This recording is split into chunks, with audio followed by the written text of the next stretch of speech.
Hello everyone, Daniel here from the Next Issue Podcast. On today's video, we're going to be doing a review for Superman Unlimited #1. This is a new book from DC Comics. Very exciting stuff as the summer of Superman continues to roll on at DC Comics. Let's talk about the creative team before we get into this. This is written by longtime writer of a lot of your favorite superheroes, Dan Slott, with art by Rafael Albuquerque, Marcelo Mayolo on colors, letters by Dave Sharp. There's a plethora of amazing covers that you can probably check out at your comic shop. Let me know which one you pick up. I'm very excited to pick up my book. Obviously, this is being recorded before the book is actually out in comic book stores, but man, oh man, did I have a great time reading this. This is a pretty big issue overall, around 32 pages, so you get a lot of story, you get a lot of content, and I think that there's a really interesting twist that Dan Slott managed to bring in. But first of all, what the biggest accomplishment I think is of this book is bringing you into a fresh book. You can really pick up here. It's a great jumping on point. There's definitely a lot going on with Superman, and even if you don't know who Superman is, Dan Slott and Albuquerque really efficiently tell you a lot about his origin, who he is, who Clark Kent is, and the world around them. So that really works. So let me give you a quick synopsis and we'll continue to talk about this book. The summer of Superman heats up with a brand new ongoing series taking the DCU by storm. When an asteroid of the size of Metropolis hurtles towards collision with planet Earth, the Justice League dispatches Superman to avert the crisis, but a sinister threat lurks within will change will change the world like never before, and this danger glows green. The last son of Krypton must risk everything to save his adopted home, the very home which now tries to kill him, from complete destruction. The Man of Steel is poised to fly like never before in this new Cornerstone series, brought to life by the dazzling DC debut of writer Dan Slott and renowned artist Rafael Albuquerque. I didn't realize Dan Slott had never written a DC comic. That Okay, that's interesting. No time to unpack that though, because a lot happens in this issue. But let me start with Rafael Albuquerque's art. Really captures the grandeur of this story. I love the way that the posture of his Clark Kent looks very different from Superman. I love the way that he very efficiently gives you these little bits and pieces of, like, this is Superman. Here are his superpowers. Here's all the iconic stuff you should know about, like changing into the costume, catching the baddies. But then you're brought into this, like, big, and there's a lot of preview pages for this one, so you'll be seeing them along the video. But yeah, once we get to the part with the asteroid and the big reveal happens, and you see, like, how is Superman ever even going to be able to stop this? But not only that, what will be the consequences? What will be the fallout? You get to see a lot of characters that you probably know from the Daily Planet, from the Justice League. Dan Slott is throwing everything in this first issue, and like I said, a really fun twist, really interesting. I feel it's going to be fun to explore. I don't know how this affects the rest of the DC books all around, as far as Superman goes, but there's a lot going on with Superman, so I don't know how this changes the flagship book. I don't know how this changes Action Comics. All I know is that this was a really cool story. Now, interesting enough, Albuquerque is the co-creator of a comic book called Huck with Mark Miller. And Huck and Superman have a lot in common, right? They are two big burly dudes that are just trying to help people. So I like knowing that Albuquerque was going to be on this book. I was already sold. I knew this was going to be a great fit. But man, when we get those pages of the backstory and a little bit of, like, the inside of Clark's his thoughts and feelings as everything is going on, it's just very cool. Albuquerque also draws the faces that are very expressive, and all his characters, like, they really look very different from one another. So I love that. I love that he's just going above and beyond for this book. And like I mentioned, I think Dan Slott has brought a very interesting concept. Now, this is a first issue, so it's a great way to pitch the story to begin with. So hopefully the momentum will continue. But I'm very excited to see what's going on. There's a lot of green in this book because, of course, that's the color of kryptonite. And as you can see from the cover, I mean, they call it the dawn of the Emerald Age. So you might have a little bit of inkling as to what is going to happen here. But yeah, highly recommend you check this out. If you have picked up this book, let me know about it down in the comments. Hello everyone, Dave here from the Next Issue Podcast. On today's video, I'll be doing a review for Absolute Flash number 3. This is the conclusion to the first story, but definitely not the first arc. There's still way more that needs to happen in this Flash of Two Worlds storyline. This is written by Jeff Lemire with art by Nick Robles, Adriano Lucas on colors, letters by Tom Napolitano. In this issue, the Rogues press the attack. Wally's back is up against the wall as the Rogues bear down on him. Can he evade capture and harness some of his newfound speed, or is he already at the finish line? Also, from the cover, you can see Wally gets a friend. I thought this was going to be a lot more sinister when they brought in the little Grodd monkey, which man oh man, what a this book is really messed up sometimes, and I wouldn't have it any other way. I think Jeff Lemire is finding a really interesting balance between a story that seems very messed up and a story that seems to be kind of full of hope. Of course, there's a lot of really cool things. This is a Flash book, so things would look very cool. I think Nick Robles is doing some really amazing work when it comes to showing movement and speed. You'll see in some of the preview pages. I really like Wally's design. I really like the stuff that's happening all around him. It's great stuff. I like the Rogues 3 design as well. And as I mentioned, we were introduced to Grodd, the little monkey, who we get a little bit more information on this in this issue. But at least Wally is not alone anymore. I really love the idea of how they connect. It's very, very interesting. I think the colors in this book really stand out. I mean, you could just tell from the covers. But also, Wally feels like truly a young person would be reacting to all this stuff going through their mind, right? On top of, on top of being a teenager, they have to deal with all this stuff. Yeah, and I really just love the aesthetic of this book. There's some really interesting pages.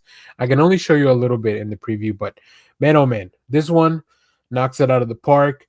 If you're not sold on Absolute Flash as of this issue, this may just not be a book for you. But man, I'm fully in. I'm all bought in. I think for a lot of these Absolute books, I went in with a very open mind because I don't need them to just tell me more stories about the characters I already know. I love seeing these. I love seeing the twists and turns and how they're changing things up. So yeah, this one really works. Absolute Flash. Like I said, the art just does so much work on this one because it looks so cool. I think Nick Robles is one of the best artists that I've seen when it comes to superhero stuff like this. So highly, highly recommend you check it out. I don't know where the story is going to go from here, but I feel like Wally finally has a little bit more ground to run on. So if you have read this book, though, let me know what you thought about it down in the comments. And as always,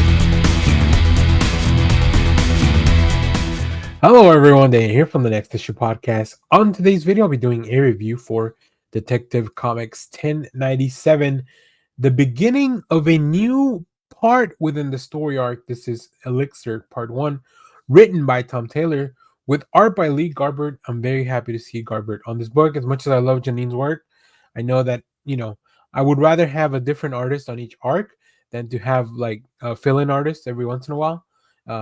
Lilo Original Colors and letters by Wes Abbott. Still a beautiful cover by Michael Janine.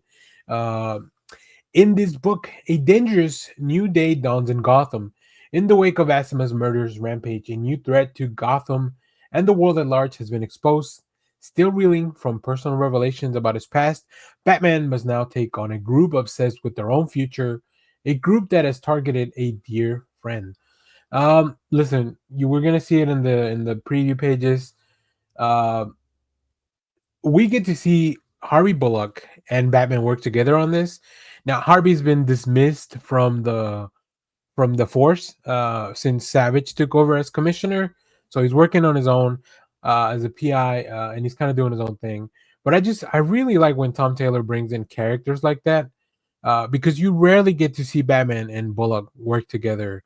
It's not every day that, for the most part, I feel like, and this may be just like residue from the animated series. I feel like Bullock doesn't like Batman, right? In a lot of things that I've read, so they don't get along. But I love seeing them kind of cooperate. We get a little bit of a cold open, if you will, like which you'll see in the preview pages. Um, who is this group? What are they doing? What do they want? And how have they been in the periphery of a lot of this stuff? We get to see a little bit of a young Harvey during this time. Lee Garber's art is just magnificent, whether it comes to the flashbacks, whether it comes to some of the action, or just Batman skulking around, lurking, or even just talking and having a conversation with Bullock and others. It all really works very well. I think Garber, very talented creator. So I love seeing both Tom Taylor and Lee Garber team up to take on this next story. I don't know where we're gonna go from here, but I'm very excited about the ride. I think Tom Taylor has been really doing some fun things with the Detective Comics side of the story. And he's a writer that I've been following for a long time. I love his Nightwing run, so I'm very excited to see where we go from here. Detective Comics is one of those books that I will continue to read forever and ever. So I'm very excited to have such talented creators on the ride, and then also such a really cool story to kind of follow along with characters new and old. So it's a great mix that makes things very interesting in Gotham. So if you have read Detective Comics 1097, let me know down in the comments. Let me know which cover you picked up. There's some really interesting stuff, which hopefully I'll be able to get some of these things when I go down to my shop, including an Ashley Wood variant cover that I'm very excited about. I love Ashley Wood's art, but I haven't been able to pick something up in a long time. So hello, everyone. Daniel here from the Next Issue Podcast. On today's video, I'll be doing a review for Wonder Woman number 29. This is Murder on Mount Olympus Part 2, the conclusion of this two-part story where Diana has to team up with Batman to solve a godly murder. This is written by Tom King with art by Guillaume March. I love Guillaume March's art. I've already shared a preview page if you follow me on Instagram. But I'm very excited. We also have letters by Clint Cowles, really cool cover by Eisner Award nominee Daniel St. Pierre. We also have some other incentive covers and other variants that are very cool. So, in this issue, Fury of the Gods, as Batman gets closer to solving the case of Ares' murder, disaster strikes in the form of a bolt of lightning. With the Cape Crusader silent, can the Amazon princess uncover the truth? So Diana has to put on her detective hat in this issue to make sure that she can complete, I guess, kind of the challenge laid by the gods, right? Zeus made a bet that, or I guess, made kind of a challenge that Batman could not solve this murder. And if he didn't within a certain amount of time, he would get to keep him, whatever that means. But of course, the gods don't play by the rules, and Batman got struck by lightning in the last issue. Now Diana has to go around and remind these gods that how much of a badass she is. She's not afraid to mess with them. She's not afraid to deal with their BS, and all this highlighted by Guillaume March's beautiful art.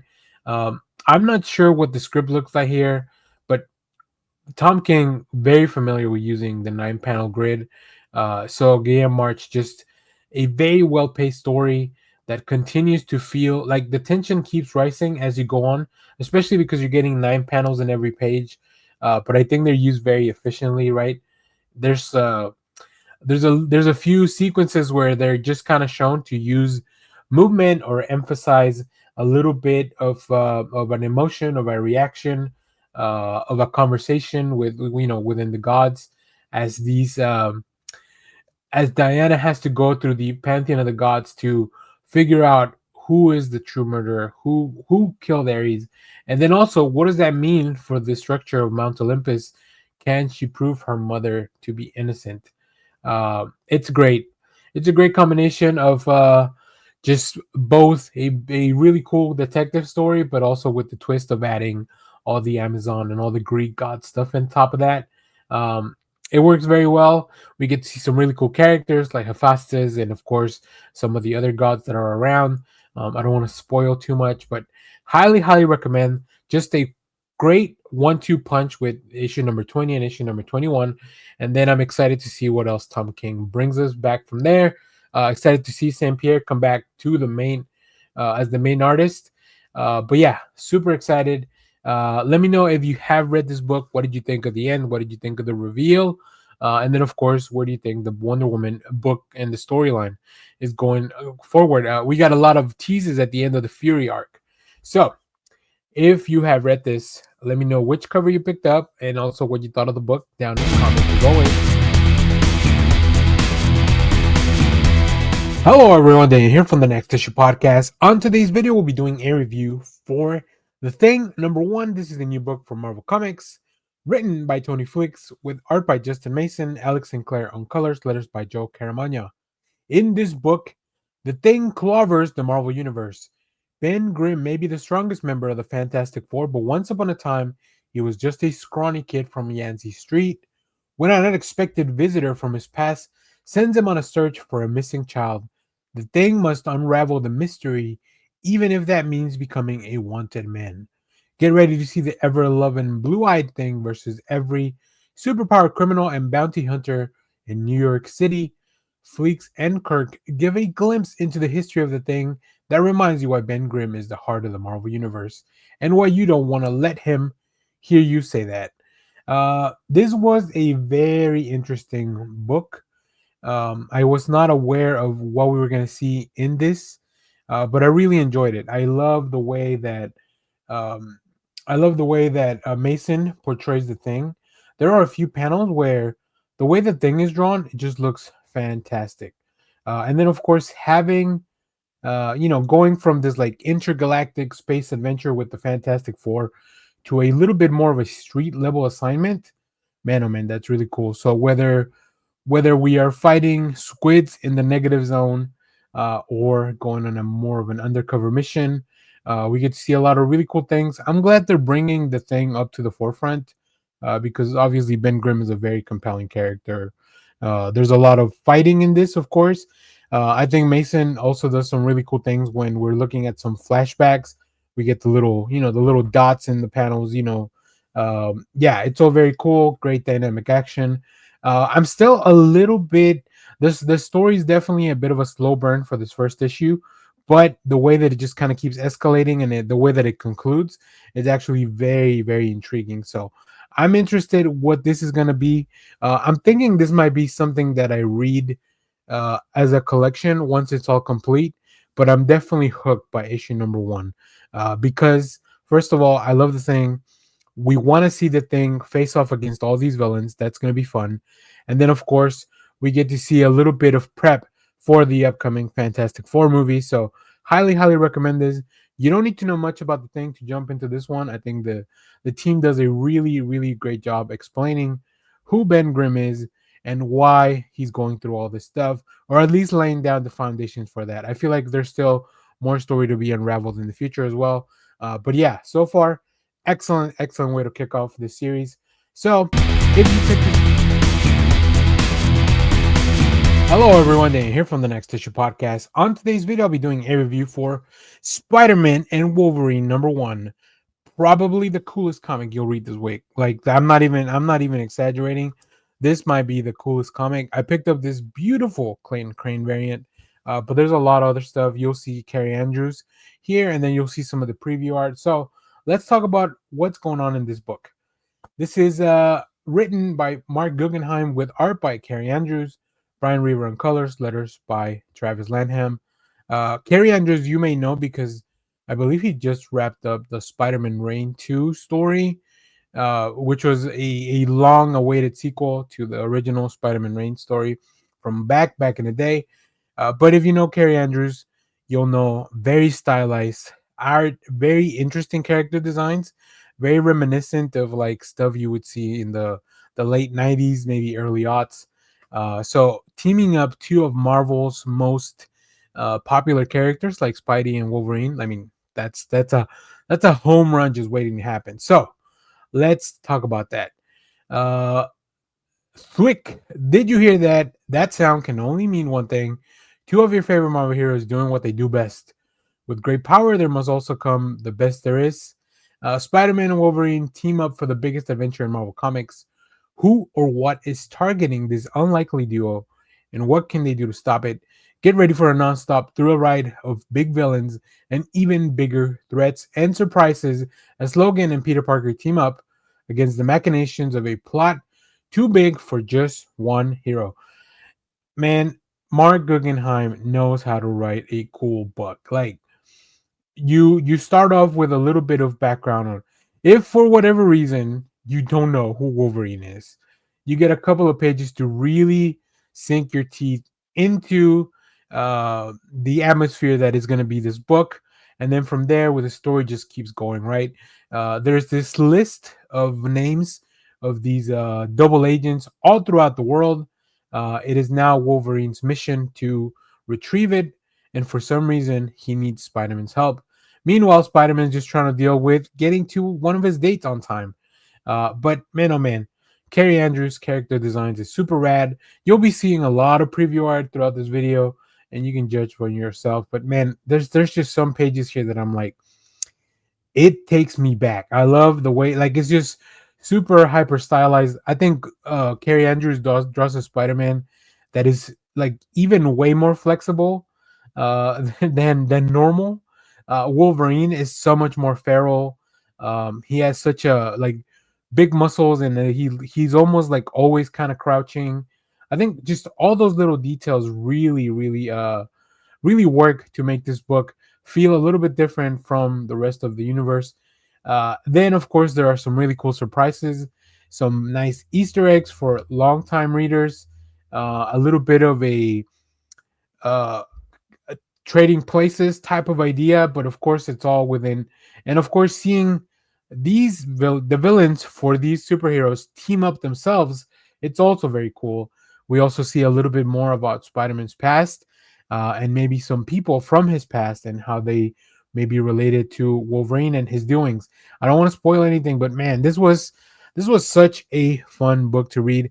I didn't know what to expect because I hadn't heard much about this book, but as soon as I got through the first five or six pages, I knew I was in for sure. It's gonna be a great ride.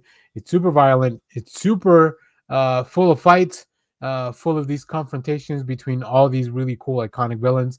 I mean, Wolverine and Spider Man have some of the best villains, just because Wolverine brings all the X Men stuff, and of course Spider Man, his rogues gallery is all second to no one's. So we Hello everyone, Daniel here from the Next Issue Podcast. On today's video, I'll be doing a review for The Ultimates number 12. This is a new book from Marvel Comics. This issue is written by Dennis Camp, with art by Juan Frigeri, colors by Federico Blee, letters by Travis Lanham, beautiful cover by DK Ruan and Niraj Menon. There's also some really cool variant covers. I can't wait to go to the shop and actually pick up my physical issue instead of just having to read this digitally.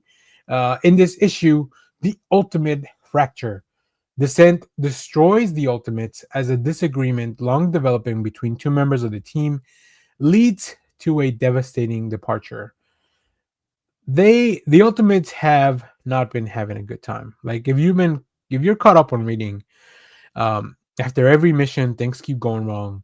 They've been close to death, or maybe they have died. I don't know. Like there's a lot of things going on, but finally they're about to have it out. They're gonna put it all out because they're running out of time. There are 6 months left until the return of the Maker. Can they do everything they need to? I think Dennis Camp gives us, if this was a TV show, this would be the bottle episode where everything takes place like in this just one location.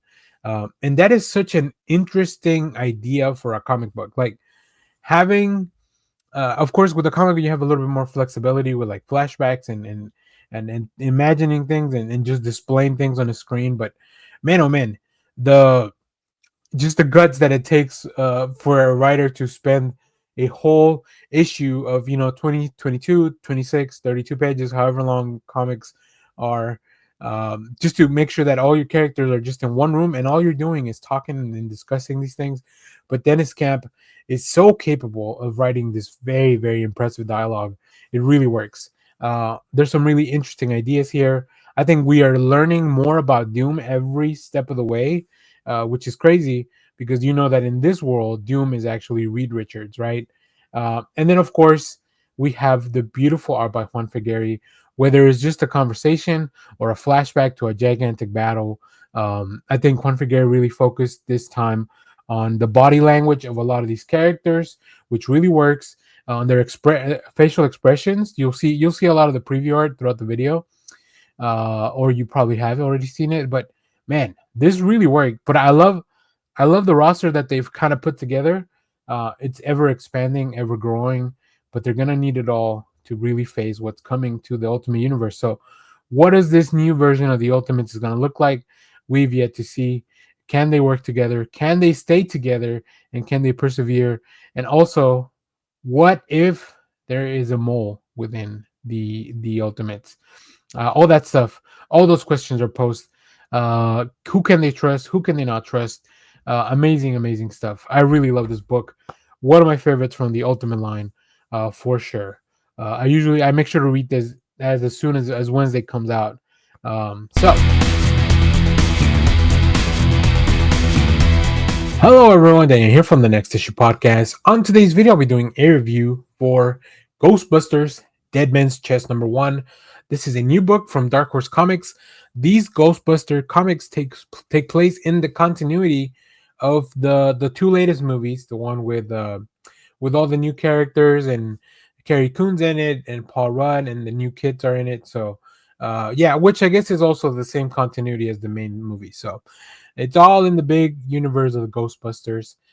This is written by David M. Bohr with art by Aviv Orr, colors by Chris Peter, and letters by Jimmy Betancourt, with a really cool cover by Tyler Crook. The main cover is fantastic. I mean, you're probably seeing that on screen at the moment. If I edited the video the way I normally do. But let me give you a quick synopsis of this one.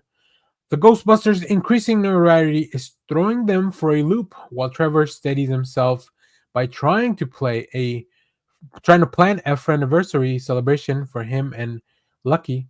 Phoebe meets someone who might be a real friend instead of just a social media follower. But friendships, new and old, have to take a back seat to more immediate concerns when a ghostly saber summons the ghost of Captain Kidd and threatens to transform New York City into a ghostly pirate town. Yeah, this is just a great follow up, really fun story to the world of Ghostbusters. Now, I did check out the previous Ghostbusters story, and I don't really remember the name of it, but I remember that I was not as eager to go back to finish that series. Now, this one really captured my attention. I mean, throwing pirates in there is definitely going to do it. So that really works, right? But yeah, this book is funny. I think it captures the humor and the tone of the films very well. And although Aviv's art is not photorealistic, you can definitely tell like which characters is like who's who, because you don't need, I prefer when adaptations just do a little bit more stylization, and I think the art here really shows that.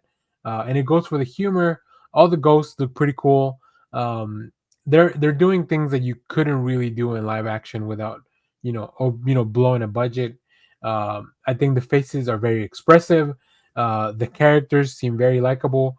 You get the iconography that you're very used to with the Ghostbusters, but also with a little bit of an updated contemporary twist. They really are following things from the film in a very interesting way. And then, of course, introducing all these new elements, introducing people, introducing new characters, and then, of course, introducing a new threat in Captain Kidd. I think it all really works out for a really fun first issue. We'll have to see what the follow up is here. These are usually mini series, so like maybe 5 or 6 issues. But I think Dark Horse got a good hold on the Ghostbuster line at the moment. So very excited to see where we go from here. if you're a fan of Ghostbusters and you need a fix, I think this will definitely do. And if you're Hello everyone, Daniel here from the Next Issue Podcast. On today's video, I'll be doing a review for The Killer, First of the State 2, number 1.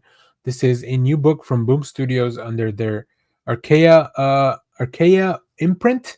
This is written by Mats with art by Luc Jacquemont, an English translation by Edward Govin, and letters by Anne Wool Design. So if you recently watched the David Fincher movie The Killer with Michael Fassbender, that was based on these original comics by the same team. They've been around for a little while now, and I was not expecting them to bring a new story forward. But it's really cool. I've never read any of the comics themselves, but I love the movie and I really was interested in diving into this world. So let me give you a quick synopsis of this. In a cabin deep in the mountains of south of France, the killer has set up a new base of operations from his remote hideout. He accepts each new mission with a calculated precision, never straying from the assignment and always returning to a safe haven in the immediate aftermath. This practice routine is suddenly disrupted when he discovers that he has some neighbors, unexpected ones. The unanticipated development seems to have the potential to finally alter the way the killer sees the world, but for a man in his line of work, change isn't just dangerous, it could be deadly. The iconic team of Matt and Luc Jacquemont reunite for the most riveting, cerebral, and inventive chapter of the Killer Saga just yet. So I will say the only knowledge I have of this property is the movie. But if the other books are anything like this one, I need to go back and read them. It is as I've talked about on the channel and on the lives. I very much enjoy crime stories, but this has a little bit of a different twist, a different flavor. Obviously, a different location. This takes place in France, and it's created, I assume, by I don't know exactly where the creators are from, but I assume they're not from the U.S. So that also definitely colors the story in a very different way. I think Jacomont's art is beautiful. I love the storytelling in this, just panel by panel, feeding you a little bit of information. Now I will say there's a little bit more narration than I normally like in the comics, but because this was a new property, I did not mind diving deeper into this world, and it really works to build the ambience and the themes and the feel of the book. I think the killer has a very fun design because it's a very kind of nondescript person. They're always wearing glasses, and it really feels like a modern book because he uses a smartphone. He dresses in contemporary clothes, so like this all feels very modern, very much like the movie. So having all that in mind, I guess I am a little biased because I enjoyed the movie so much that I want to definitely get more of these stories. But either way, I think this book is just pretty killer, no pun intended. But yeah, I highly recommend it. Whether you're new to the franchise or whether you're new to this franchise, this property, or you're a longtime fan, I think you're gonna enjoy this. Me being a new reader of the comics, like I said, the first thing that this made me want to do is figure out how many more other comics of the killer there are, and how can I go check them out. So I'm gonna check my library. I'm gonna check the Boom website to see if they have any kind of sales or anything like that. But for sure, make sure to stay tuned because I'll definitely be talking a little bit more about the killer, whether it's here on our videos or our lives. Just let me know if you have read this or if you're a longtime reader of this killer, of the killer books. Let me know about it down in the comments as always. Hello, everyone. Strap up because we're going into the world of 2000 AD from Judge Dredd magazine 480. I'll be talking about the Judge Dredd trash storyline. This is a new storyline. It's actually just a quick story from this issue. It seems like a one and done to me, but I usually just jump into either 2000 AD or Judge Dredd magazine because luckily we get a lot of preview books from 2000 AD. In this story, Mega City 1, 2147 AD, this vast urban hell on the east coast of the post-apocalyptic North America is bordered by the toxic Black Atlantic and irradiated cursed Earth. It is home to over 250 million citizens where tensions run a constant knife edge. Crime is rampant, and stemming the tide of chaos are the judges. Toughest of them all is Judge Dredd. He is the law. But what is this trash storyline all about? First of all, let's talk about the creative team. This is scripted by T.C. Engleton with art by Carol Richardson and letters by Anne Parkhouse. Well, what if I tell you that in this story, Judge Dredd and some of the other judges have to go combat the trash? That's right. We are in some kind of landfill where a robot or a droid that has been reprogrammed is taking out all the trash in the wrong ways. Now that it's malfunctioning, it is up to the judges to stop this menace before it does any more damage to the city and the citizens that they've sworn to protect. But also, who is responsible for this? What's going on? Judge Dredd is always both a very intense and gritty magazine, and the stories are very gritty, but also it's all about the comedy with this. Like, there's a lot of satire in Judge Dredd, and man, oh man, this little story really nails it. It's not a very long story. I believe it's about 8 to 10 pages long, but the team just does such a good job distilling the essence of the story. I love the art. I love the design of the judges. I think Judge Dredd has a really cool design, but the team really captures it here. I'm not very familiar with either the writer or Carl Richardson on the art, but it works. It works really well. That's why I love jumping into some of these stories. If you remember, recently I did a video for my best of 2024 about the Better World story, which featured in the 2000 AD magazine, which is also very cool, right? Because you have 2000 AD, you also have the Judge Dredd magazine. They each kind of focus and reprint different kind of stories, so it's very very cool. So thank you very much to 2000 AD. Pick up Judge Dredd magazine. You get 100 pages of really really cool stuff, stories, little articles, pinups, like just anything you could think of in the world of Judge Dredd and the world of 2000 AD. They also follow along with Cadet Dredd, where you get to see the stories of a younger Dredd. So you get 5 new stories, and then I believe you get some reprint stories as well as the features. Of course, this is anthology style, so I know there's usually a little bit of a barrier of entry, but I like the story a lot. Like, I would buy this book just because of the Judge Dredd story that's in here, because I know I'm gonna get a lot of really cool stuff. So once again, thanks to Rebellion Publishing and 2000 AD for sending us this preview. Really enjoy this. I don't know exactly when this will be out in print in the US. I know the dates are different, but it is available to read digitally all over the world, and I believe also it's now printed in the UK. So wherever you're watching this from, let us know, what did you think of the Judge Dredd magazine number 480. If you read the trash story, let us know all that. And as always, thank you for watching, everyone. Remember to share, like, subscribe. Stay tuned because we have more comic reviews, trailer reactions, TV recaps, and of course, don't forget Judge Dredd. He is the law. Thanks for watching, everyone. Bye bye.